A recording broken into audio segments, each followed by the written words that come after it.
Kadin itu pelaksananya adalah ALB itu sendiri. Makanya ALB diberikan porsi suara 30 suara untuk menentukan memilih ketua umum kita. Nah, saya kira nanti ada beberapa hal yang bisa menjelaskan apa saja yang harus kita sikapi tentang rencana perubahan undang-undang itu. Saya kira dalam hal ini yang selalu ikut di dalam acara-acaranya Pak Ajis adalah setahu saya Pak Richard sama Pak Gemilang Tarigan, atau mungkin ada lagi yang lain yang ikut pada waktu undangan Pak Ajis. Saya kira bisa merupakan satu tim kerja ALB sendiri untuk memberikan masukan kepada Pak Ajis apa saja yang kita usulkan untuk ALB kita sendiri. Saya kira Pak Richard atau Pak Gemilang Tarigan bisa menjelaskan hal ini. Silakan Pak Richard. Terima kasih Pak. Assalamualaikum warahmatullahi wabarakatuh. Salam sejahtera untuk kita semua. Waalaikumsalam warahmatullahi wabarakatuh. Waalaikumsalam. Terima kasih atas waktunya Pak WKO kita Pak Beni Sutrisno yang sudah hadir yang memberikan sambutan tadi kepada kita. Nah, saya mau sampaikan dulu kronologi dari usulan perubahan Undang-Undang Kadin nomor 1 tahun 1987 ya. Boleh dibuat di layar, mungkin bisa dilihat Pak.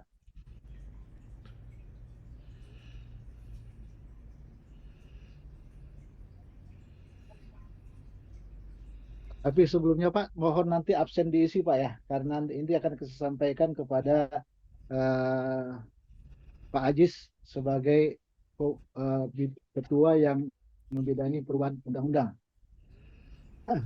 Baik, terima kasih Pak. Eh, boleh kita lihat di layar kita masing-masing ya. Kenapa kita sudah melaksanakan tahap dari perubahan rencana Undang-Undang nomor 1 tentang Kadin 87, yaitu ada beberapa kali pertemuan 5 Agustus 2005, 15 Oktober 2005, kemudian 22 Oktober 2005, kemudian 13 November 2005, kemudian 13 Februari 2006, terakhir kemarin kita pada tanggal 12 Juni 2006 di area 2.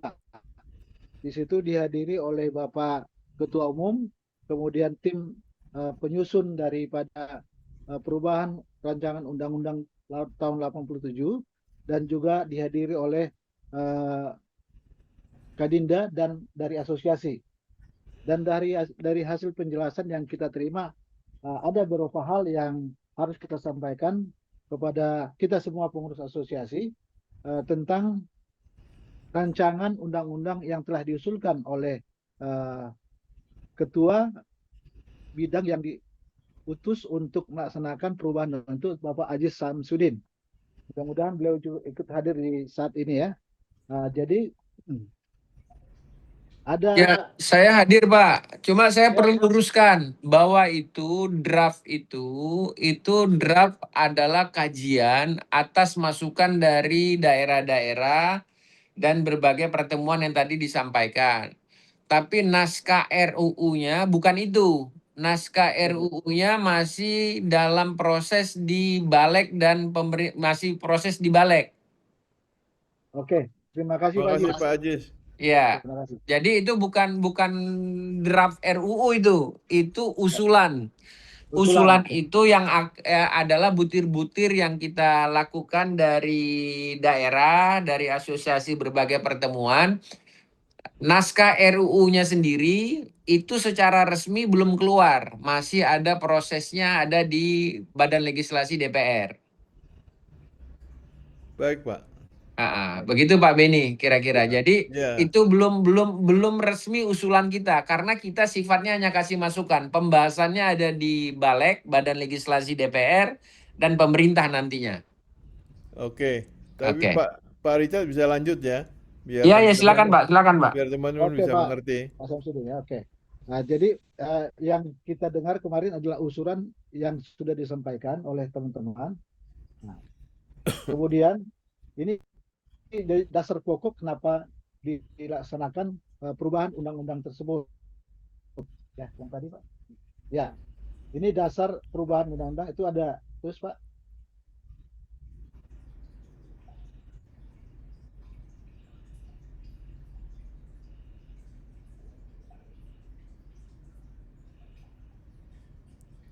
Nanti kalau ada masukan Pak Ajis mohon disampaikan langsung Pak ya. Ini dasar yang kita dapat yang biar agar teman-teman dari semua asosiasi memahami kenapa Undang-Undang Nomor 1 Tahun 87 ini kita rubah. Karena memang pertama, lanjut Pak. Nah, lanjut. Nah, pertama adalah meningkatkan daya saing ekonomi. Ya, undang-undang Kadin perlu direvisi agar lebih responsif terhadap tantangan global seperti digitalisasi, perubahan iklim, dan persaingan antar negara. Regulasi yang adaptif akan membantu Kadin mendukung pertumbuhan dunia usaha secara lebih efektif. Kedua, perlu adanya kebutuhan adaptif terhadap globalisasi. Perubahan global menuntut Kadin untuk lebih responsif terhadap isu-isu internasional seperti perdagangan bebas, digitalisasi ekonomi, dan berlanjutnya sustainable. Kemudian undang-undang tentang Kadin yang berlaku saat ini tidak cukup fleksibel untuk mendukung peran Kadin dalam perkuatan daya saing internasional. Kemudian urgensi yang kedua, kenapa itu dirubah adalah penguatan peran Kadin. Penguatan peran Kadin berfokus pada meningkatkan perannya sebagai motor penggerak ekonomi, memperkuat kolaborasi dengan pemerintah, dan meningkatkan kapasitas pelaku usaha, terutama UMKM, dan mencapai pertumbuhan ekonomi yang inklusif dan berkelanjutan. Beberapa cara yang dilakukan adalah melakukan advokasi kebijakan pembangunan UMKM, mendorong transisi energi, dan menjembatani kemitraan antar pemerintah dan dunia usaha. Saat ini Kadin tidak memiliki kewenangan dalam membuat kebijakan bersama pemerintah. Urgensi yang ketiga adalah penyelarasan dengan kebijakan nasional. Undang-undang tentang Kadin telah berusaha lebih dari 30 tahun, sudah tentu tidak sesuai lagi dengan permasalahan perkembangan dan kebutuhan hukum masyarakat, sehingga dibutuhkan harmonisasi dan sinkronisasi hukum. Beberapa undang-undang terkait ekonomi telah lahir seperti Undang Nomor 6 2003 tentang penetapan Perpu Nomor 2 2006 tentang Cipta Kerja, Undang-Undang Perpu Cipta Kerja. Selain itu juga sudah ada Undang-Undang Nomor 4 tahun 2003 tentang pengembangan dan penguatan sektor keuangan, yaitu Undang-Undang P2SK. Urgensi yang berikutnya adalah penguatan tata kelola internal. Penguatan tata kelola internal Kadin melakukan berbagai program seperti peningkatan sinergi antara Kadin provinsi, program advokasi, serta untuk memperkuat fondasi ekonomi nasional dan optimalisasi struktur serta operasional organisasi. Ada agar lebih inklusif dan kolaboratif. Selain itu, Kadin juga memperkuat peran sebagai jembatan dengan pemerintah dalam mengembangkan kapasitas sumber daya manusia serta ekosistem bisnis. Urgensi yang keempat adalah, yang berikutnya adalah yang kelima, adaptasi terhadap era digital. Saat ini transformasi digital merupakan salah satu tantangan terbesar dihadapi oleh perusahaan di era revolusi industri 4.0. Integritas teknologi berupa seperti ITO, AI, dan analitik data dalam operasional, ya, memerlukan investasi besar, perubahan budaya, dan peningkatan keterampilan. Banyak pengusaha dan UMKM yang belum terintegrasi ke dalam ekosistem digital.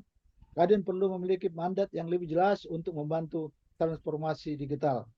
Masalah undang-undang tentang Kadin saat ini yaitu tidak ada fokus khusus pada peran Kadin dalam mendukung adopsi teknologi di sektor usaha. Urgensi yang keenam, peningkatan dukungan untuk UMKM.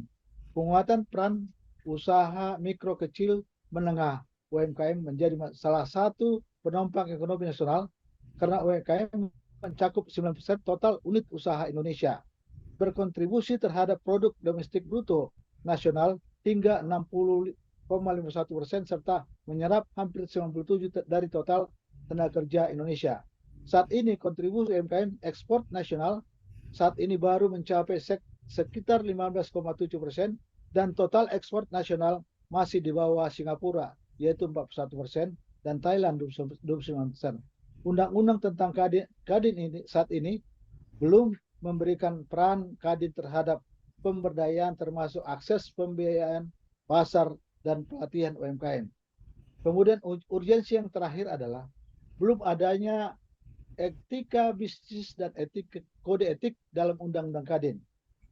Kode etik diperlukan dalam pembahasan Undang Kadin untuk memastikan Kadin menjadi organisasi profesional, menjaga kepercayaan publik, dan menjamin profesionalisme serta integritas pengusaha. Keberadaan kode etik dan membimbing perilaku sesuai norma yang berlaku, mengklarifikasi standar, dan memastikan pengurus bertindak secara profesional dan akuntabel, yang pada akhirnya akan memperkuat Kadin memperoleh strategis untuk ekonomi nasional.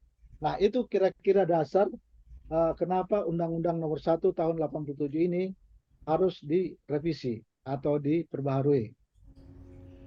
Nah, dari hasil pertemuan kemarin, ada usulan Kamar Dagang Industri yang mungkin harus kita bahas, karena ini menyangkut keberadaan ALB dalam Kadin.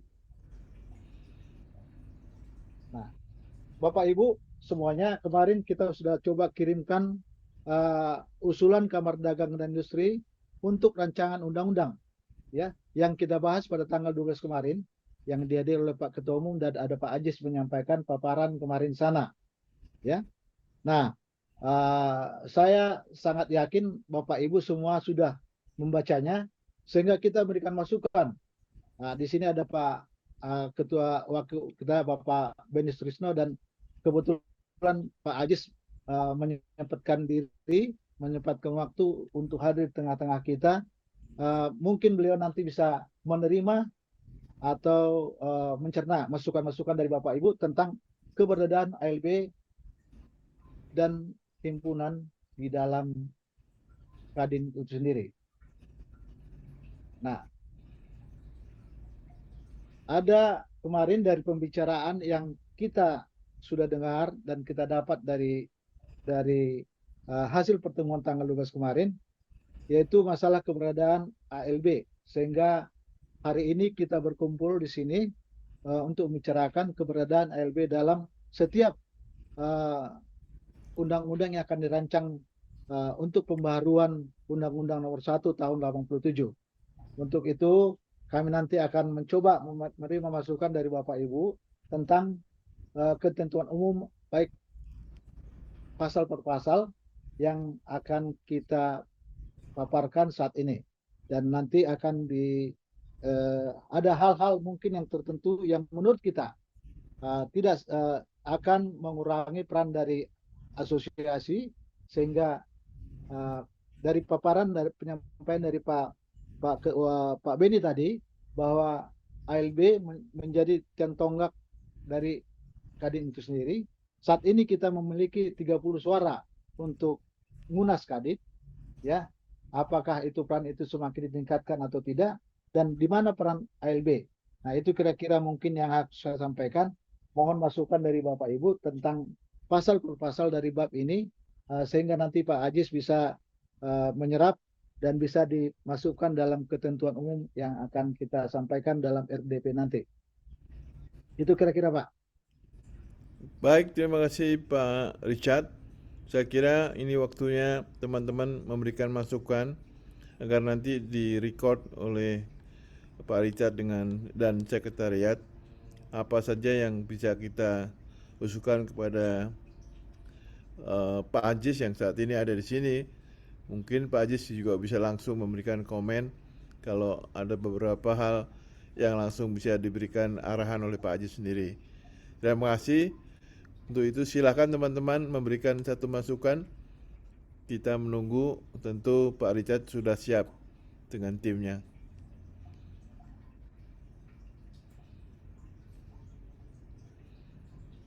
Kelihatannya belum pada minum kopi nih. Wah, selamat hadir Pak Widi. Udah lama Ya, nggak Pak kelihatan. Widi, terima kasih. Sorry Pak Widi, ganggu di Tanjung Pinang nih. Selamat pagi. Ini mohon izin baru mendarat ini di Tanjung Pinang dalam rangka pelantikan Kadin Kepri ini, Pak Beni dan teman-teman. Ini ada ketum Kadin Kepri juga nih Pak Mustafa masih Oh di sini. iya, halo Pak Mustafa. Ya Pak Mustafa. Oke, kita Silakan siapa itu tuh, siapa yang mau ngasih info? siap. Saya sambil Siapa? menyimak Pak Beni. Pak Beni, Ya, bisa saya silakan. suka raise hand. Silakan Pak. Saya Iksan, Pak Ya, Beni. Pak Iksan Siap. silakan. Sampai ketemu lagi nih Pak Beni. Biasanya kita suka rapat dulu ya dengan Ya. ALB. Ya, saya mempelajari, saya belum baca betul undang-undang yang tahun nomor 1 dulu ya, 87. Tapi saya baca baru yang tabel kompilasi yang dikirim ya. Oke. Ya, menarik memang, artinya ada suatu peningkatan lah ya di dalam undang-undang itu. Nah, mungkin yang perlu saya ingin sampaikan nih tadi, yang pertama ya, di sini disebut kedudukan tunggal ya Pak ya, menarik itu, dan harusnya begitu. Harusnya begitu. Dan coba di sini dijelaskan bahwa dengan larangan keras penggunaan nama serupa dan kewajiban penyelesaian nama dalam 12 bulan bagi yang berlanggar. Kalau nama Kadin Pak, nggak ada yang menduplikasi, saya yakin lah. Cuma setahu saya ada satu asosiasi yang seolah-olah setara Kadin. Namanya Apindo. Oke. Ya, itu kan nama lain. Jadi kalau boleh di sini nama serupa atau yang setara masukannya. Karena kalau Apindo itu kan dia nggak ada pengusaha apa, pengusaha otomotif, pengusaha apa kan gitu. Kan berarti sama dengan Kadin. Kalau yang lain kan kayak kami Iperindo, saya Iperindo. Itu kan industri kapal, nanti kan ada otomotif, ada macam-macam kan begitu. Nah, jadi itu yang tadi kedudukan tunggal itu harus diperjelas supaya tidak ada lagi yang seolah-olah setara dengan Kadin. Kemudian yang kedua, ini saya bicara tadi Pak, kita sudah lama ya bicara, mungkin sejak zaman tahun 2015 ketika pemilihan Pak Rosan dulu di Bandung ya, mengenai kedudukan dari ALB ini. Dan Bapak tadi dalam pembukaan juga menjelaskan posisi pentingnya ALB kan begitu. Hampir semua ya tadi anggota itu kan sebenarnya anggota kita kan gitu ya, anggota asosiasi masing-masing. Iya. Nah, memang dari dulu pun kita sudah merasakan ketimpangan. Itu sejak 2015 saya sudah tahu, saya ikut waktu itu. Kita angkanya 30, kemudian provinsi dan daerah itu, provinsi kalau nggak salah saya sekitar 100 berapa lah ya. 34 dulu dikali 3, sekarang sudah 38 kali 3. Nah, ini harus disetarakan, Pak, dalam Pak Beni dan Pak Ajis juga. Harus Iya, Pak. setara. Setara. Jadi kalau di sana 120 ya kita juga 120. Itu aja masukan yang pertama. Kemudian berikutnya itu tadi Pak, ini yang saya ingin sampaikan juga. Tolong dipikirkan, Saya nggak tahu persis bagaimana iuran ya, karena kalau kami kan bayarnya asosiasi. Iuran misalnya perusahaan kecil UMKM, apakah besarannya sama dengan misalnya yang seukuran konglomerat lah atau BUMN besar lah kan gitu ya? Nah, saya nggak tahu itu. Kalau kami di asosiasi berbeda. Ada yang kecil, ada yang menengah, ada yang besar. Nah, walaupun kami juga masih kurang adil. Karena angkanya jadi sama, Pak. Setara kan tadi kan. Jadi yang bayarnya kecil gitu. Let's say yang bayarnya 1 juta sama yang bayarnya 10 juta. Yang pegawainya cuma 10 sampai 100 sama yang pegawainya 10.000. Suaranya sama. Nah, ini kira-kira mungkin kurang adil juga. Ini mohon dipertimbangkan. Saya belum punya usulan apa ya. Kadang-kadang misalnya yang lebih besar itu tidak satu suara, mungkin dapat berapa suara. Itu seperti di PII begitu ya. PII saya juga aktif di PII. Badan kejuruan yang besar seperti misalnya teknik sipil itu dia paling besar. Nah, tapi dia juga dapat jatah suaranya di dalam seperti Munas begitu, tidak satu seperti yang lain, tapi misalnya 5, 10. Nah, itu perlu juga dipertimbangkan. Karena kan kalau UMKM kecil sama dengan konglomerat, ya yang beda juga kan gitu ya. Kemudian yang ketiga, yang berikutnya yang terakhir ini, mengenai ini Pak ya, tadi mengenai apa ya, mengenai kalau ada konflik kemudian diatasi. Nah, di sini kan masuknya itu kalau nggak salah Dewan Kehormatan ya Pak ya. Usulan di sini ya, usulan di sini. Nah, ingin saya sampaikan, saya juga dari dulu dari tahun 70-an sudah mahasiswa di Senat, di Dewan juga mahasiswa. Itu dan fakultas juga ada. Biasanya yang begini-begini namanya apa? Dewan Pertimbangan. Nah, itu kalau kita lihat di beberapa partai seperti Demokrat dan mungkin juga Golkar itu namanya Dewan Pertimbangan. Nah, kalau kita kadang-kadang Majelis Kehormatan tuh ngambil orang yang siapa gitu kan, yang mana lah itu. Padahal kan sebenarnya kalau untuk mengatasi masalah ini, kalau kita belajar di partai-partai diangkat orang-orang yang kira-kira gitu, memang sangat menguasai masalah. Nah, kalau kita bicara di asosiasi lain, misalnya profesi, baik kedokteran maupun insinyur, itu ada MKEK, tapi agak beda. Majelis Kode Etik Kedokteran. MKEI itu Majelis Kode Etik Keinsinyuran. Nah, itu beda. Beda majelis begitu, kehormatan dan kode etik itu dengan Dewan Pertimbangan. Jadi maksud saya tolong dipertimbangkan ini Pak Ajis ya. Apakah tidak perlu kita bentuk Dewan Pertimbangan dan orang yang duduk di sana memang yang kita anggap kira-kira cukup lama di berkarir di bisnis di Kadin dan segala macam sehingga punya semacam rasa kepemilikan yang besar terhadap Kadin sehingga di dalam memutuskan kalau ada kasus-kasus konflik tadi itu bisa dengan bijak menyelesaikan. Itu saja. Terima kasih. Wassalamualaikum warahmatullahi wabarakatuh. Terima kasih Pak Ihsan. Terima kasih Pak Ihsan. Kalau ada yang lain silakan. Mumpung ada bos kita Pak Ajis. Woi, bosnya itu Pak Beni. Silakan Pak Andi. Sudah bicara tadi kan? Sudah ini. Pak Andi diam aja nih. Gimana? Masih ada yang lain Pak? Izin Resan, Boleh. Pak Silakan. Beni. Iya silakan. Terima kasih. Assalamualaikum warahmatullahi wabarakatuh. Salam kenal, saya Zulkirman dari ASPAMI, Asosiasi Hamba, ini sama dengan abang kita, Bang Richard. Ini saya sebenarnya sama dengan Pak Ihsan tadi bahwa memang untuk usulan ini undang-undang ini kan memang sebenarnya dari ALB ini tidak ada bicara masalah teknis ya. Artinya ini adalah secara global karena sifatnya undang-undang mungkin nanti masuk ke peraturan organisasi atau seperti apa dari Kadin yang disiapkan oleh ALB. Nah, yang pertama saya beberapa kali waktu itu di Jakarta ya, Kadinda Provinsi menyampaikan bahwa masalah keanggotaan ya. Anggota ALB ini yang kemarin itu bersifat sukarela sekarang sudah masuk sebagai mandatori. Ini bagus sekali ya. Jadi kami dari asosiasi ini sangat terima kasih kalau ada usulan seperti ini.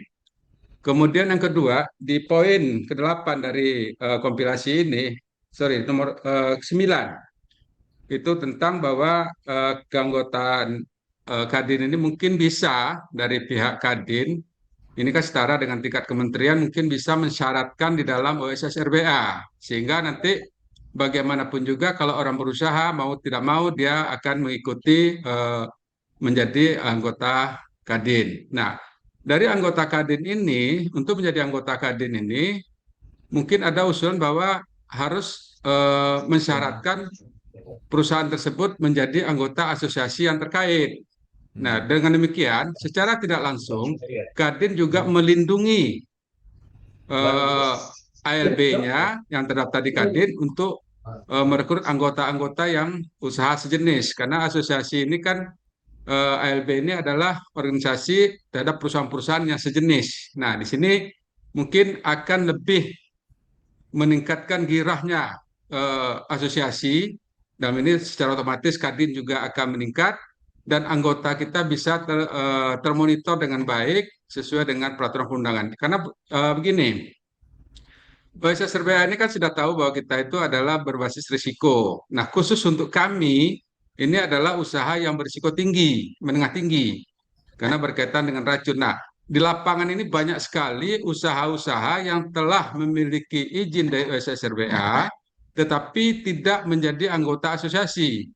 Nah, secara otomatis kalau tidak menjadi anggota asosiasi ALB, maka secara otomatis itu tidak menjadi keanggotaan di Kadin. Nah, ini mungkin perlu perumusan kira-kira bagaimana dalam hal ini perusahaan-perusahaan yang beroperasi di Indonesia, karena sekarang ini dibukanya pintu-pintu untuk PMA di bidang seluruh usaha yang sulit kita monitor secara baik. Nah, ini mungkin nanti perlu poin 9 ini perlu kita lebih lebih apa namanya, lebih perhatian di sini. Kemudian yang lain tadi kebetulan sudah borong sama Pak Isan, saya sependapat dengan Pak Isan dari Perindo tadi bahwa beberapa masalah hak suara dan lain semacamnya itu memang perlu kita tinjau kembali karena bagaimanapun juga ALB ini atau anggota-anggota itu perwakilan dari usaha itu Salam mungkin boy. mayoritas adalah anggota dari asosiasi. Mungkin itu saja Pak Beni. Terima kasih. Assalamualaikum warahmatullahi Ini aja, Bos. wabarakatuh. Terima kasih Pak. Oke, Yang terima lainnya kasih. ditunggu. Usul Pak Beni. Pak Beni Silakan. boleh usul Pak Silakan Pak. dari APBMI Pak. Silakan Pak. Ya Pak, terima kasih untuk waktu yang diberikan. Saya Korompis. Pak Kapten. Ya, Betul. Pak kami menyikapi untuk usulan Kadin Indonesia tentang rancangan penggantian Undang-Undang Nomor 1 Tahun 1987 ini, khususnya pasal 12. Pasal 12 kami apresiasi di sana dikatakan pemerintah wajib untuk mengikut sertakan Kadin dalam pembahasan rancangan undang-undang, peraturan pemerintah, dan seterusnya. Mungkin kami usulkan kalau bisa dimasukkan selain peraturan pemerintah, juga peraturan menteri. Dan kemudian masalahnya di sini Pak ya, pengalaman kami dari asosiasi perusahaan bongkar muat, kami beberapa kali ikut baik pembahasan tentang RPP maupun RPM. Kami memberikan masukan secara tertulis panjang lebar, ikut dalam pembicaraan FGD dan sebagainya, dan sudah disepakati rancangan atau masukan yang diberikan oleh asosiasi. Selain asosiasi perusahaan bongkar muat juga ada asosiasi-asosiasi yang lain. Tapi kenyataannya adalah setelah harmonisasi itu semua nggak ada Pak. Ini khusus buat Pak Ajis nih. Ini masalahnya mewajibkan kita apresiasi ya Mas, daya usaha daripada Kadin, kami sangat menghormati ini, tetapi apa gunanya kita memberikan masukan begitu banyak halaman yang kami sampaikan dengan bukti-bukti dan fakta-fakta yang ada di lapangan, karena kita kan pemerintah ada kalanya menyusun satu peraturan ataupun peraturan menteri, tetapi fakta di lapangan kan berlayanan. Nah, kita sudah sepakati dan oleh khususnya misalnya di Kementerian Perhubungan sudah disepakati untuk disetujui. Nah, tetapi akhirnya yang keluar harmonisasinya setelah keluar ternyata berbeda dan sama sekali tidak ada yang kami kasih masukan itu yang diterima atau diadopsi. Jadi mungkin kira-kira dari Kadin bisa memikirkan. Jadi setelah itu diharmonisasi, mungkin sebelum diedarkan itu harus dikonsultasikan lagi atau seperti apa, agar supaya kami mengetahui masukan kami ini ada gunanya atau tidak. Itu yang pertama Pak. Dan itu banyak hal yang kami sudah sampaikan dan kami merasa sangat kecewa dengan kebijakan-kebijakan yang diambil oleh pihak-pihak baik pemerintah dalam rangka penyusunan RPP maupun RPM. Yang kedua yang kami dari APBMI mau sampaikan adalah tadi juga sudah disinggung, yaitu peran daripada ALB yang kami mohon kiranya dalam anggaran dasar dan anggaran rumah tangga nanti akan disusun. Itu agar supaya peran daripada ALB itu lebih ditambahkan gitu. Karena seperti rapat yang kemarin kita hadiri di area Duta, mohon maaf lebih banyak berbicara tentang Kadinda. Padahal sebenarnya pelaku usaha daripada di Kadinda adalah kita juga. Karena seperti APBMI kita tersebar di seluruh Indonesia. Sekarang ini ada kurang lebih 2.400 perusahaan bongkar muat di setiap pelabuhan. Jadi mungkin peran serta daripada dan suara daripada ALB itu mungkin perlu diadopsi lebih banyak lagi dalam ADART dan mungkin kalau mau dimasukkan di dalam rancangan daripada pengganti Undang-Undang Nomor 1. Sementara itu aja dari kami. Terima kasih banyak Pak Pimpinan. Terima kasih Pak Kapten. Izin Pak Beni. Silakan GPI sekarang. Ya. Oke, Perkenalkan saya Hamzah, anggotanya Pak Beni di GPI. Saya lebih fokus ke tadi kan disebutkan kita mendukung ya Pak, penguatan kewenangan Kadin ya, seperti yang dibahas sebelumnya. Terus pentingnya ALB ini menjadi perhatian. Kemudian ini Pak, di pasal berapa itu Ketua Umum Kadin dipilih oleh Presiden melalui usulan Dewan Kehormatan tanpa melibatkan anggota Pak. Nah, pemilihan Ketua Umum Kadin tanpa melibatkan anggota itu tanda kutip akan sama dengan membunuh Kadin. Jika konsepnya seperti itu, maka Ketua Umum Kadin itu sama saja dengan menteri. Padahal kalau untuk pembinaan dunia usaha, Menteri Investasi itu adalah pembina kita. Kementerian Perdagangan, Kementerian Perindustrian itu sebenarnya sudah mewakili Kadin di aspek pemerintahnya. Nah, pasal yang tidak melibatkan anggota itu, pemilihan ketua umum tanpa melibatkan anggota itu menurut saya perlu menjadi perhatian, Pak. Seperti apa mekanismenya? Kembali lagi, hakikatnya anggota Kadin itu adalah anggota ALB. Hampir tidak ada ketua Kadinda provinsi maupun kabupaten kota yang dia bukan anggota ALB. Saya pikir itu usulan kami, artinya pentingnya pemilihan ketua umum itu melibatkan anggota. Demikian Bapak. Oke. baik. Yang lain Selanjutnya, silakan. Pak Ketua Umum ini Pak Faudi. Pak Ya. Faudi. Izin. Silakan Pak. Ya, saya dengan Faudi, Ketua Umum Ikatan Konsultan Pajak Indonesia. Saya sependapat dengan Pak Korompis tadi, namun mungkin lebih terperinci, jangan hanya melibatkan Kadin pada level undang-undang, namun di pelaksanaannya kan yang terlibat adalah anggota luar biasa Kadin, asosiasi-asosiasi yang tergabung dalam Kadin. Nah, mungkin kami berpikir untuk undang-undang yang level teknis, bahkan turunannya PP, PM, Peraturan Menteri, itu melibatkan asosiasi teknis. Gitu. Karena apa? Karena memang asosiasi teknis yang lebih memahami. Nah, itu yang pertama.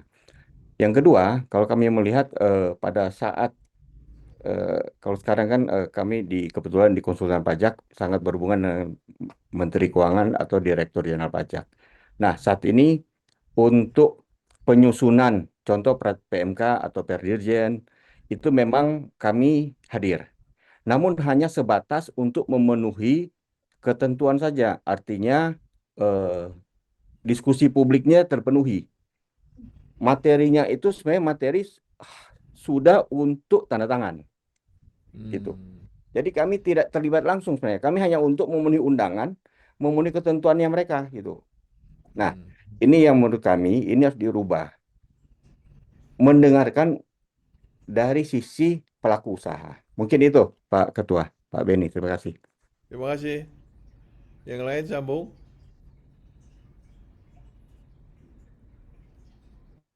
Ya, silakan. Ada lagi Pak?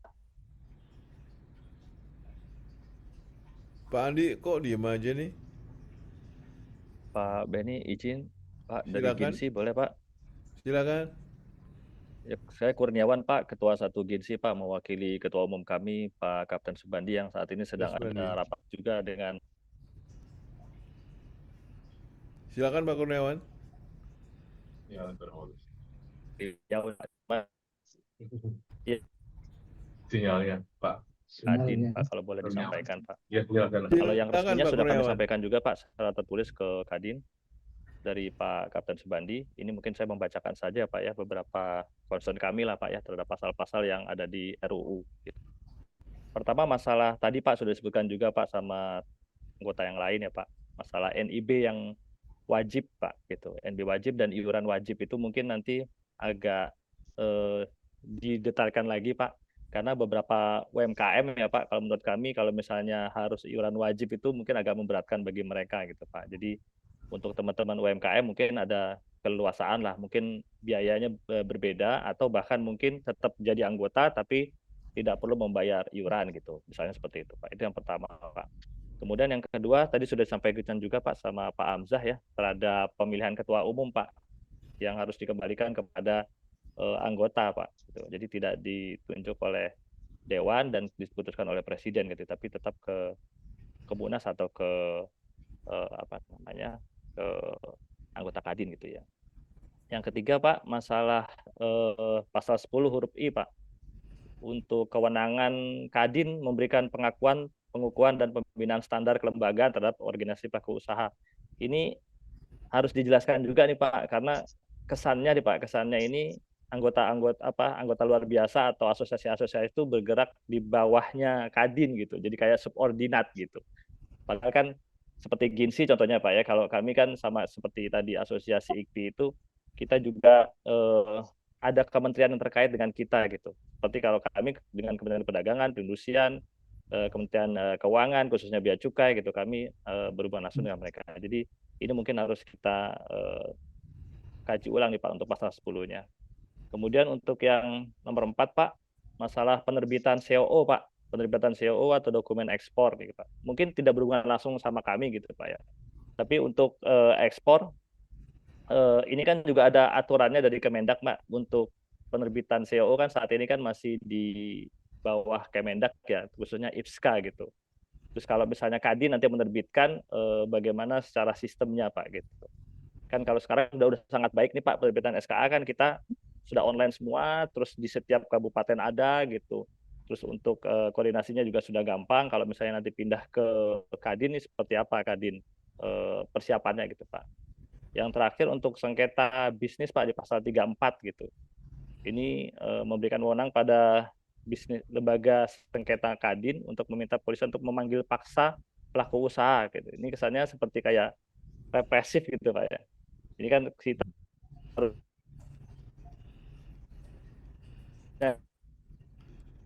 sinyalnya jelek tuh.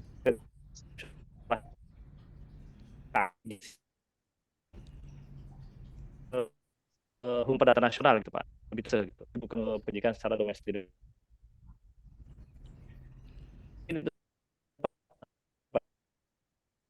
Kurniawan sinyalnya jelek. Sebagai kami dan kami sudah membuat tertulis kurang baik ya Pak ya. Iya. Iya, Pak. Bisa diulangi lagi atau? Iya Pak Beni, izin kami tertulis. Kita udah dipakai dan mungkin di-concern oleh Pak Ketua dan anggota kami. Mungkin itu dulu Pak ya. Baik Pak Kurniawan, mungkin nanti kita dalamin Ya, lagi. terima kasih Pak Beni. Ya Pak Beni. Salam buat Pak Subandi. Beni mohon izin Pak Beni. Silakan Pak Frans. Mungkin bagi semua peserta rapat kali ini mohon untuk mengisi form yang ada di komentar untuk kehadiran. Itu saja Pak. Terima kasih Pak Beni. Oke, terima kasih. Yang lain silakan. Inkindo belum tuh.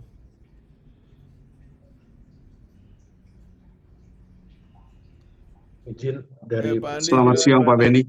Selamat siang Pak Andi. Ya, kenalkan saya Andi Bahtiar dari Asosiasi Gula Rafinasi. Saya membaca saran dan usulan dari Ginsi yang sempat di posting di grup kita ALB. Yang pertama, saya mau komentari soal usulan Ginsi mengenai pemilihan ketua umum Kadin yang Ginsi menginginkan agar pemilihan ketua umum Kadin itu bisa kedap dari intervensi pemerintah. Saya kira ini mengacu pada peristiwa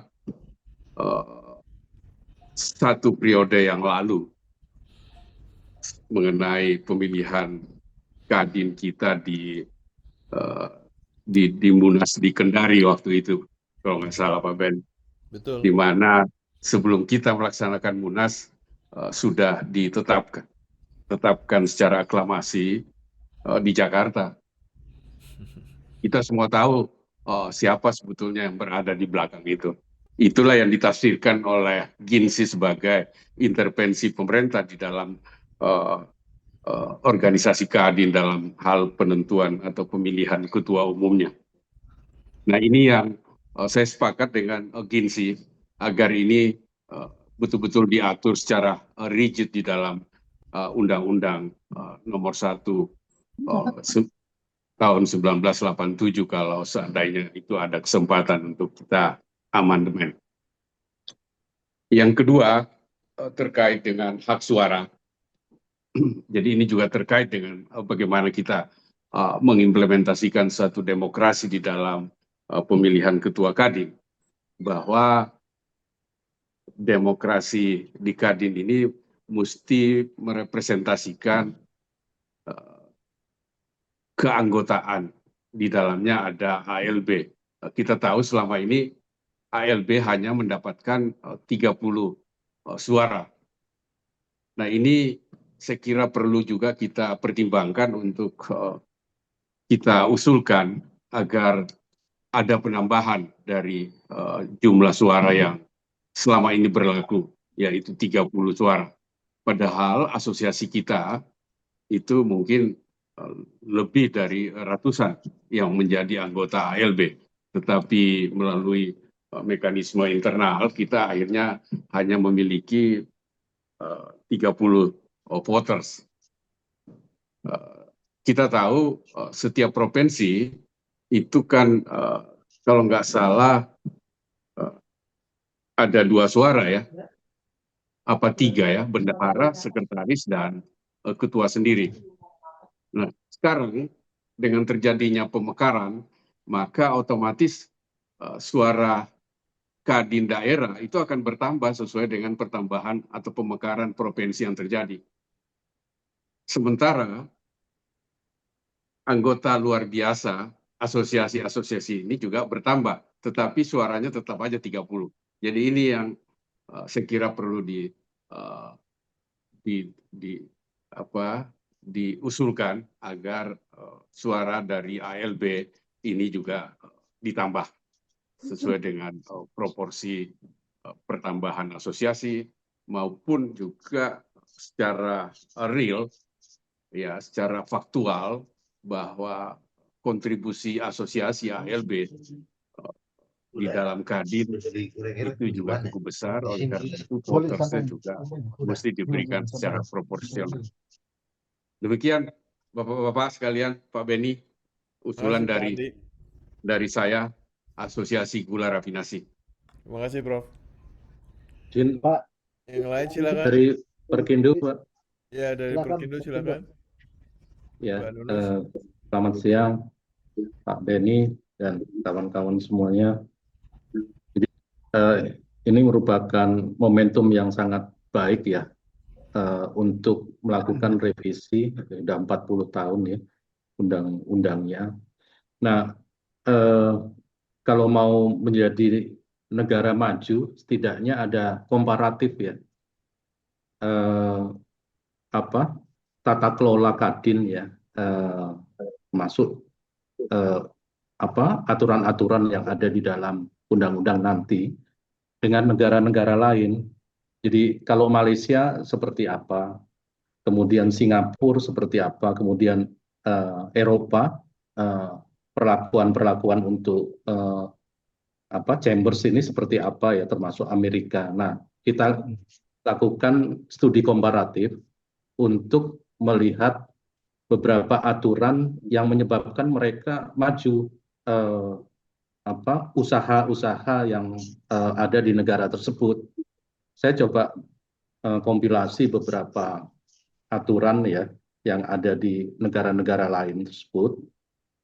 Nah, kalau di beberapa negara sifat organisasi ini tidak mengikat ya, dia sukarela penuh swasta ya, baik itu di Malaysia, di Singapura ya, dan di beberapa negara Eropa. Kemudian kewenangannya kalau di kita ini lebih ke penasehat ya untuk Kadin. Tapi kalau di beberapa negara itu saya coba baca ya, itu dia mempunyai kekuatan untuk mengeluarkan keputusan, kemudian izin, kemudian juga di dalam sertifikasi sangat kuat dan diakui oleh jejaringnya, termasuk di negara lain. Kemudian di bawah pengawasan ketat pemerintah ya, ini sebetulnya Kadin itu mitra setara untuk merancang kebijakan usaha atau ekonomi secara bersama-sama dengan pemerintah. Jadi tidak menjadi underbow ya, atau posisinya di bawah dengan pemerintah, supaya ada kekuatan dunia usaha untuk bisa bersuara. Kemudian untuk jasa konsultan itu belum dideskripsikan secara jelas di dalam undang-undang Kadin ini. Nah, mohon nantinya, karena banyak badan usaha ya yang bergerak di jasa konsultan, ini juga menjadi ALB daripada Kadin, tapi belum jelas definisinya, termasuk roadmap untuk membangun Indonesia melalui konsultan itu seperti apa. Nah, ini juga mohon nantinya Kadin juga merumuskan juga. Dan harapan kita bahwa Kadin ini mendorong pengusaha-pengusaha ini untuk tidak bermain di negeri sendiri, tapi juga menjadi penghasil komoditas di luar negeri bagi anggota-anggotanya gitu. Mungkin itu nanti kami akan membuat satu rincian terstruktur untuk masukan di dalam proses revisi Undang-Undang 187 Kadin. Terima kasih Pak Badin. Terima kasih Pak Nunus. Lanjut, silakan.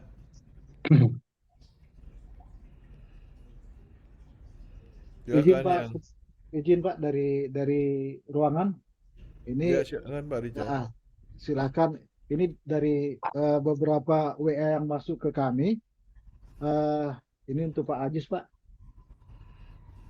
Untuk pasal 18 ya, di mana dalam penyusunan pemilihan calon ketua umum itu melibatkan ketua dari Kadinda, sedangkan peran ALB tidak ada di sana Pak. Ya, itu Dewan Pengurus, ini pasal 18B nomor A, Dewan Pengurus Kadinda Provinsi mengajukan 5 nama calon kepada Dewan Kehormatan Kadin. Kalau seandainya disampaikan ke sana, nah apa peran ALB di sana Pak? Kita nggak ada punya peran untuk menyampaikan calon siapa yang mau kita dukung. Apakah kita hanya menerima dari Kadinda aja Pak? Nah ini perlu juga dibuat peran dari ALB di sana. Yang kedua, kalau kita mengacu kepada pasal bab 5 pasal 15, dikatakan di sana musyawarah tertinggi ada di tangan anggota. Nah, kalau ini dipilih langsung oleh presiden, berarti pasal 15 ini tidak sah secara keseluruhan jadinya, karena bukan anggota yang menjadi tertinggi, presiden yang tertinggi. Nah, yang ketiga Pak, dalam pelaporan keuangan dikatakan di sana memberikan laporan keuangan kepada pemerintah, sedangkan kita katakan bahwa Kadin ini adalah mitra strategis daripada pemerintah. Kenapa kita harus memberikan laporan kepada pemerintah, sedangkan kita mencari dana itu dari anggota independen Pak. Nah, kalaupun kita memberikan laporan, ada satu ayat di situ, jika ada hibah dari pemerintah, kita akan berikan laporan kepada pemerintah sesuai dengan hibah yang kita terima. bukan memberikan laporan secara keseluruhan keuangan daripada Kadin itu kepada pemerintah. Itu kira-kira masukan dari WA yang kita dapat, Pak. Oke, udah lengkap itu kelihatannya. Tinggal Iya. disusun tulisannya untuk disampaikan ke Pak Ajis. Silakan teman-teman yang lain yang belum, itu ada usul itu tak ya. Oh, Mas Widi silakan Mas Widi. Pak Widi, Oke, silakan. ya, baik. Terima kasih Pak Beni untuk kesempatannya. Saya menyimak tadi itu berbagai macam masukan. Memang pointer-pointer yang kita rasa banyak perlu menjadi diskusi ini. Saya sendiri melihat, mohon izin, ini di dalam proses teman-teman di DPR ini mencoba menyusun draft RUU Kadin ini perlu kita kawal. Salah satu substansi yang saya pribadi menangkap adalah ada kebutuhan untuk mempertegas posisi Kadin sebagai satu-satunya lembaga yang menaungi seluruh dunia usaha. Yang memunculkan kewajiban di mana seluruh badan usaha itu bisa menjadi di bawah naungan Kadin, tetapi tidak memperpanjang rantai perizinan atau rantai proses kemudahan berusaha. Ini kalau yang saya tangkap. Sehingga sepertinya dimunculkan bahwa secara otomatis seluruh badan usaha itu menjadi anggota Kadin. Kami rasa kita perlu memunculkan wacana atau narasi atau masukan bagaimana untuk kita bisa mengakomodir seluruh badan usaha ini menjadi anggota Kadin, apakah secara otomatis ataukah bagaimana begitu. Beberapa wacana menyampaikan bahwa sebelum daftar OSS harus jadi anggota Kadin dulu gitu. Yang jadi kendala kan menjadi anggota Kadin itu bisa berbayar. Sehingga khawatirnya pendaftaran di OSS itu menjadi ada tambahan persyaratan dari Kadin yang ada kemungkinan berbayar. Nah, sepertinya kita perlu narasi yang lebih pas untuk menaungi seluruh dunia usaha ini. Itu yang pertama. Pendekatan di teman-teman DPR, kami melihat sepertinya mereka berusaha menempatkan Kadin pada posisi sebuah lembaga yang dibentuk oleh pemerintah. Jadi bukan lembaga bottom up seperti kita menyusun asosiasi atau menyusun himpunan dan sebagainya. Nah, dengan menjadi lembaga bentukan pemerintah, ini perlu juga kita perkuat bagaimana positioning pemerintah tanpa menghilangkan independensinya Kadin. Salah satunya kalau yang saya perhatikan adalah tetap dipertahankan wacana untuk Kadin itu non APBN. Jadi ini bagus, membuat kita bisa menjaga independensinya Kadin. Kemudian dalam tanda kutip ini mewajibkan pemerintah untuk bersinergi dengan Kadin sebagai mitra strategis. Nah, tetapi untuk mewajibkan pemerintah ini kan mungkin agak sulit ya. Nah, saya pribadi menangkap mungkin adanya masukan bahwa ketua umum Kadin itu ditunjuk atau dipilih oleh presiden, dan mungkin juga yang provinsi dipilih oleh gubernur. Ini mungkin salah satu cara untuk mencapai tujuan itu, sehingga kita bisa meminta pemerintah wajib menyertakan Kadin dan kita yakin Kadin pasti sejalan dengan pemerintah, wong pimpinannya diputuskan atau ditunjuk oleh pemerintah. Tetapi kita juga harus menjaga independensi. Mungkin kita perlu narasi, Pak, yang pas. Independensi kalau dipilih pemerintah kan apakah Munas Kadin itu menghasilkan rekomendasi calon ketua misalnya. Ini di mana Munas itu dihasilkan atau di mana Munas itu menghasilkan misalnya daftar shortlist untuk diajukan kepada pemerintah misalnya. Di mana di Munas itu, di situ kita berbicara tentang proses demokratisnya di Kadin. Di situ mungkin ada suara dan pemegang hak suara di tingkat provinsi, kemudian juga pemegang hak suara di asosiasi dan himpunan setiap anggota luar biasa. Jadi mohon izin, saya merasa penting juga kita dari ALB ini menyampaikan usulan substansi Pak dan usulan narasi untuk misalnya bahwa di dalam proses demokrasinya Kadin, dalam hal ini Munas ataupun Muprov, ada kewajiban ini ALB berapa suara seperti sekarang, kemudian daerah berapa suara, dari itu ujung dari hasil Muprovnya itu adalah rekomendasi shortlist kepada presiden mungkin setelah fit and proper test dan sebagainya. Saya rasa sih mungkin itu penting Pak. Yang kedua, tadi sebagaimana disampaikan oleh APBNI tadi, oleh Kapten Korompis, kewajiban pemerintah untuk mengikutsertakan Kadin dan ALB-nya maupun daerah-daerah itu di dalam proses pembahasan kebijakan-kebijakan yang berhubungan kepada dunia usaha. Saya rasa kita perlu membuatkan narasi yang langsung Pak, artinya gini, substansinya apa, narasinya seperti apa, kita susun bersama. Karena pembahasan dan kalau di DPR saya rasa kalau kita masih di tingkatan wacana atau di tingkatan diskusi, khawatirnya banyak yang skip Pak. Jadi kalau boleh nanti di diskusi-diskusi kita ini kita bisa mencoba menyusun narasi Pak langsung untuk bisa kita masukkan mekanismenya dalam usulan-usulan kepada DPR tersebut. Demikian mungkin Pak Beni, mohon izin masukan dari kami. Terima kasih Pak. Coba yang lain itu ada Pak Beni. Iya silakan. Novel. Siap. Mohon maaf, saya sedikit ngasih masukan, walaupun semuanya tadi udah bagus banget.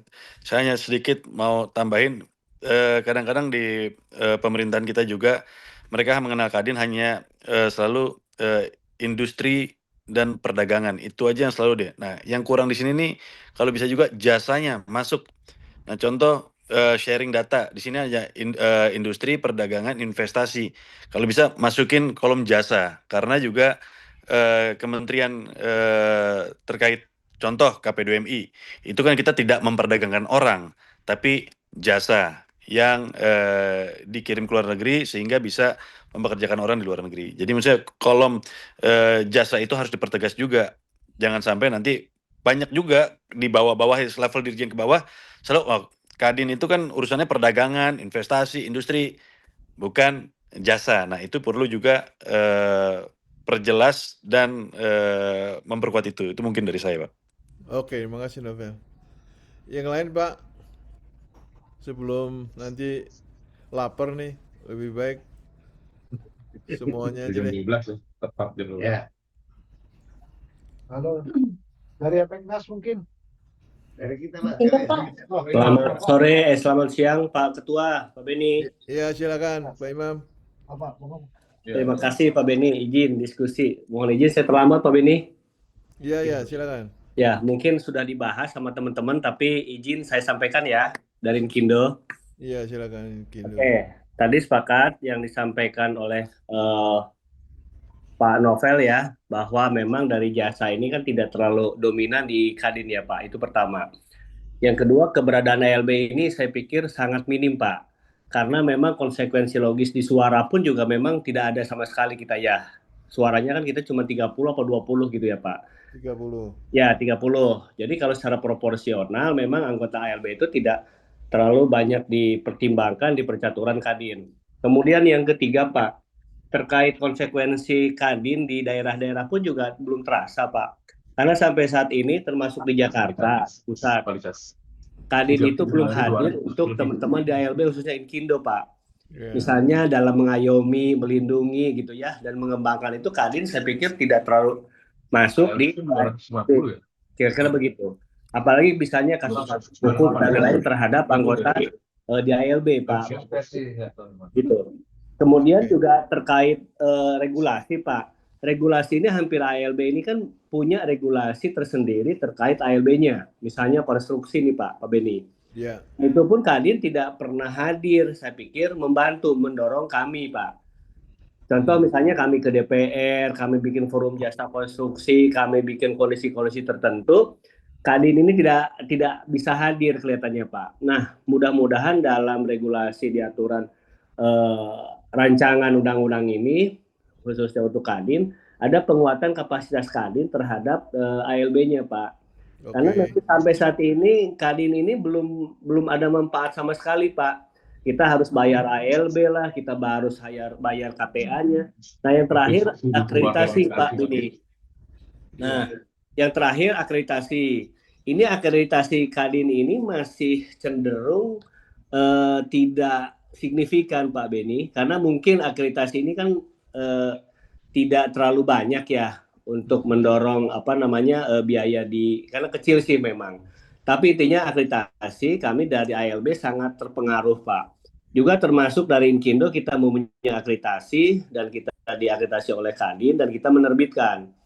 Tapi di beberapa tempat yang bukan anggota Kadin bisa menerbitkan sendiri gitu Pak Beni. Jadi di Indonesia ini ada beberapa anggota ALB yang bisa menerbitkan tanpa harus adanya Kadin. Nah maksud saya apakah perlu nih seluruh kepentingan pengadaan barang jasa itu ada syaratnya bahwa satu masalah KBLI di OSS, yang kedua kemudian masalah akreditasi ini memang benar-benar hanya satu pintu di Kadin. Kira-kira itu saja Pak, penguatan pelayanan kemudian perlindungan terhadap ALB-nya dikuatkan Pak. Jadi tidak hanya kalau saya lihat dari ilustrasi Bapak yang buat tuh ada 10 berapa tuh, itu tidak semua itu jadi kewajiban saja. Kemudian hak-hak ALB-nya pun juga kalau bisa sih ada di sana. Kira-kira itu Pak, mohon maaf kalau ada keliru Pak Beni. Terima kasih Pak Beni. Terima kasih Pak. Ada lagi dari dalam nih Pak Gemilang mau menyampaikan pendapat Pak. Silakan Pak. Baik, terima kasih. Selamat pagi. Assalamualaikum Pak Beni. Waalaikumsalam. Ini saya kira teman-teman udah banyak bicara masalah penguatan tentang ALB dan himpunan ini Pak. Jadi kalau tujuannya adalah memperkuat Kadin sebagai representasi dunia usaha di Indonesia. Kadin itu kan Kamar Dagang dan Industri. Maka perubahan itu terlalu banyak fokus kepada hal-hal yang strategis karena kita bicara undang-undang. Maka pasal dalam definisi tentang organisasi perusahaan yang di dalam RUU itu, bahwa RUU ini kan menggunakan istilah organisasi perusahaan, tetapi tidak secara tegas menjelaskan kedudukan asosiasi dan himpunan usaha. Maka dengan demikian kami mengusulkan bahwa organisasi perusahaan meliputi asosiasi usaha, himpunan asosiasi usaha, organisasi profesi dunia usaha, dan berbentuk organisasi lainnya. Jadi tujuan ini memastikan bahwa asosiasi merupakan basis representasi Kadin. Begitu Pak. Jadi dijelaskan di sana. Kemudian kami mengusulkan ada usulan tambahan bahwa Kadin menghimpun, memperjuangkan, dan menyampaikan aspirasi dunia usaha yang berasal dari pelaku usaha, organisasi perusahaan, dan asosiasi usaha, serta himpunan usaha. Jadi jelas apa tugas Kadin untuk memperjuangkannya di dalam undang-undang ini. Saya pikir kalau kita bicara yang lain mungkin nanti di ADRT, tetapi dalam undang-undangnya bahwa jelas bahwa fungsi Kadin adalah memperjuangkan di sana Pak, memperjuangkan anggotanya. Anggotanya itu asosiasi dan himpunan, karena anggota asosiasi dan himpunan itulah merupakan pelaku daripada usaha. Saya pikir begitu. Kemudian ini nggak terlihat Pak Beni, izin saya mendahului ya. Nanti masukannya saya terima ya. Nanti Baik kita, teman-teman semuanya. Nanti kita kirim usulannya. Baik, Pak. baik. Oke Pak Jis, makasih Pak Baik, Jis. baik. Terima kasih kasih. atas Selamat siang. kehadirannya. Ya, terima kasih. Selamat siang. Terima kasih. Ya Pak. Silakan Pak Tarigan. Ya, saya lanjut Pak. Ya, silakan lanjut. Eh, saya kira udah dibuatkan di dalam definisi yang dalam pasal 1 bahwa pemerintah pusat dan pemerintah daerah melibatkan Kadin dalam penyusunan kebijakan yang berdampak signifikan terhadap dunia usaha. Ini supaya dicantumkan di dalam definisinya. Jadi kalau ini undang-undang sudah mewajibkan pemerintah pusat dan daerah melibatkan Kadin, tentunya nanti turunannya ke bawah sudah lebih rinci nantinya. Ini tujuannya memperkuat posisi Kadin sebagai mitra strategis pemerintah. Kemudian ada kita lihat bahwa setiap usaha itu menggunakan konsep NIP sebagai basis keanggotaan. Perlu ditambahkan hak dan kewajiban anggota termasuk memilih dan dipilih dalam organisasi Kadin, karena ini diatur dalam anggaran dasar dan rumah tangga nantinya itu, untuk menghindari multitafsir.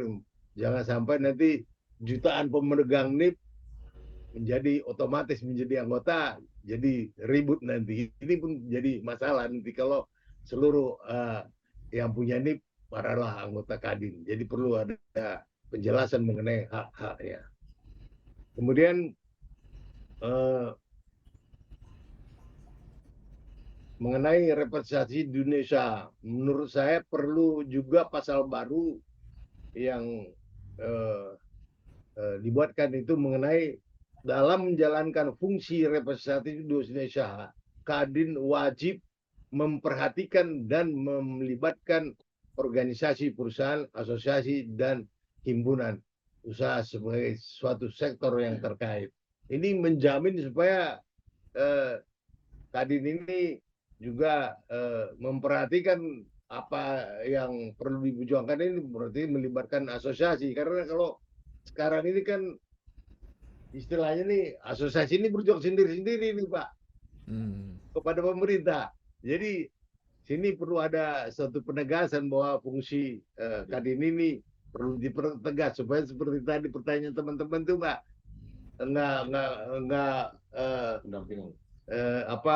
nggak bertanya kita bayar dulu untuk apa manfaatnya buat kita nih asosiasi nih, gitu Pak ya. Juga tentunya Kadin daerah ini juga tidak perlu diatur Pak mengenai di undang-undang tentang Musprov dan Muskap, tapi memperjelas fungsi Kadin di daerah ini. Kadin provinsi dan Kadin kabupaten merupakan representasi di Indonesia di wilayah masing-masing dan mitra pemerintah dalam pembangunan ekonomi daerah. Jadi juga diatur Pak. Jadi fungsi Kadin daerah itu gitu. Jadi mereka juga adalah merupakan representasi di Indonesia juga. Jadi dari daerah, dari sektor gitu. Jadi jelas bahwa Kadin ini semuanya mengerucut bahwa memperjuangkan dunia usaha, karena memang dari judulnya juga adalah kabar dagang dan industri. Iya Pak, terima kasih. Terima kasih Pak Tarigan. Saya kira dari ruangan tengah itu tokoh-tokohnya yang mengikuti proses rapat-rapat perubahan undang-undang ini. Saya kira kalau tidak ada lagi, karena waktunya juga sudah habis, bisa juga disampaikan nanti tertulis untuk disampaikan kepada sahabat kita Pak Richard untuk dikompilasi menjadi usulan kita ke Pak WKUK Aziz Samsudin. Kalau tidak ada tambahan lagi, saya kira saya terima kasih kepada semuanya, khususnya yang di Sekretariat Kadin yang setelah memfasilitasi pertemuan Zoom kita ini. Semoga Tuhan selalu memberkati kita. Assalamualaikum warahmatullahi wabarakatuh. Waalaikumsalam warahmatullahi wabarakatuh. Terima kasih Pak Beni. Izin untuk closing. Izin kita akhiri. Terima kasih Pak Beni, teman-teman semua. Izin Terima kasih. Opung Beni, thank you very much. Terima kasih Pak Beni. Pak Beni, Bapak-bapak semua, Terima kasih. Terima kasih. Pak Bedi, thank you Pak Bedi. Terima Terima kasih. kasih, Pak. Kasih Sampai semuanya. jumpa. Pak Kapten. Assalamualaikum. Pak Herman, waalaikumsalam. Assalamualaikum. Terima kasih Pak Izin. Bedi. Selamat makan siang. Makan siang. Ya, Kalau makasih, makan makan siang siang. datang ke sini Pak. Ayo. Makan siangnya online aja ya, makan siangnya